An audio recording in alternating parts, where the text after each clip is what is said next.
लोकसभा निवडणुकीत देशपातळीवर भाजपा प्रणित एनडीएला बहुमत मिळालं असलं तरी महाराष्ट्रात मात्र महायुतीला मोठा फटका सहन करावा लागला आहे।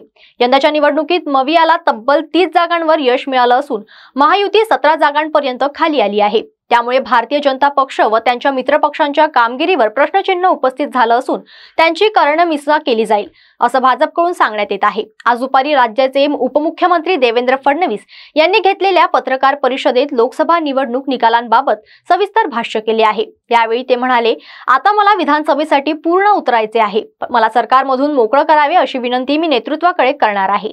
देवेंद्र फडणवीस यांनी उपमुख्यमंत्री पदाचा राजीनामा देऊन पूर्ण वेळ पक्ष संघटनेत काम करण्याची तयारी दर्शविल्यानंतर प्रवक्ता गिरीश व्यास यांनी त्यांना असं न करण्यास विनंती केली आहे।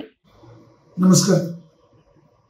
आज महाराष्ट्र आणि विदर्भातील विशेषतः पराभवानं आपली जबाबदारी समजून राजीनामा देण्याची तयारी करणारे माननीय देवेंद्रजी फडणवीस यांना सर्व कार्यकर्त्यांकडून मी नम्र विनंती करतो की त्यांनी असा निर्णय घेऊ नये।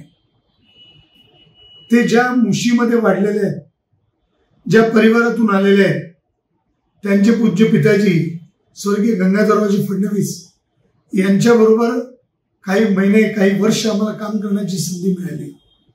अनेक पराभव त्यांनी बघितले, पण ते कधी खचले नाही, त्यांनी कधी राजीनामा दिला नाही, ते लढवय्ये होते आणि त्यांनी ज्या पद्धतीने नेतृत्व केलं, अहो देवेंद्रजी तुम्ही खऱ्या अर्थानं जाणता राजा आहात। जे शरद पवारांना कधी जमलं नाही, जे उद्धव ठाकरेला कधी जमलं नाही, जे या बडबोल्या संजय राऊतला कधी जमलं नाही, जे शरद पवारांना कधी जमलं नाही आणि स्वर्गीय बाळासाहेब ठाकरेंच्या एवढ्या प्रखर नेतृत्वामध्ये देखील इतके कधी निवडून आले नाही, तेवढे भारतीय जनता पक्षाचे 105 आमदार तुमच्या नेतृत्वात निवडून आले। मग खर्चून जाण्याचं कारण काय? तुम्ही पुन्हा एकदा ताकदीने उभे राहा, आमच्या कार्यकर्त्यांच्या मागे उभे राहा, एक साथ घाला। हो, सगळे कार्यकर्ते तुमच्यासाठी उभे आहेत। तुम्ही जर निघून जाल सरकारमधून तर आम्ही कोणाकडे बघायचं? जनतेने कोणाकडे बघायचं? योजना कोणी करायच्या? त्यांची पूर्तता कोणी करायची? या जनतेला, महाराष्ट्रातल्या जनतेला न्याय कोणी द्यायचा? हा पराभव अगदी क्षणिक आहे, छोटा आहे। हे जातीचं राजकारण झालंय। तुम्ही या पक्षात मोठे आहात, या जातीच्या राजकारणाला तुम्ही बघू नका। तुम्ही ओबीसींसाठी तेवढंच काम केलंय मुख्यमंत्री असताना आणि मराठ्यांसाठी देखील तेवढंच काम केलंय। जरा आठवा ते पत्र जे तुम्ही त्या आंदोलनामध्ये मराठ्यांना लिहिलं होतं आणि सगळं आंदोलन परत झालं। तुमच्या नेतृत्वामध्येच लोकांचा विश्वास आहे। या राजकारणामध्ये काही स्थलांतर झालं असेल, पण मुळीच खचून जाण्याचं कारण नाही। आपण पुन्हा ताकदीने उभं राहू। तुमचं संघटनेचे नेतृत्व करा आणि तुम्ही सरकारमध्ये नेतृत्व करा। बघा, पुन्हा आपण एक उंच झेप घेण्यासाठी आपण तयारी करू। असा निर्णय तुम्ही घेऊ नका। ही मी वयाने मोठा आहे, तुम्ही पदाने मोठे आहात, पण मी वयाने मोठा आहे। मी तुमचं काम पाहिलेलं आहे। तुम्ही योद्धे आहात। तुम्ही नागपूरच्या एका छोट्या पदावरून प्रचंड मोठी उडी घेतलेली आहे। तुम्ही असं करू नका, ही माझी विनंती आहे।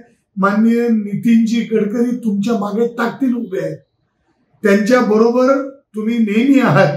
त्यांच्या आशीर्वादानेच तुम्ही आज सफल होऊ शकला आहात। तुम्हाला पुन्हा एकदा हे करून दाखवायचं आहे आणि परिवर्तन हा तर नियम आहे, तो तुम्ही साध्य कराल याचा आम्हा कार्यकर्त्यांना विश्वास आहे। Applon, a venture of GST, all types of full body massage chair। क्या आप भी दिन भर की थकान से है परेशान?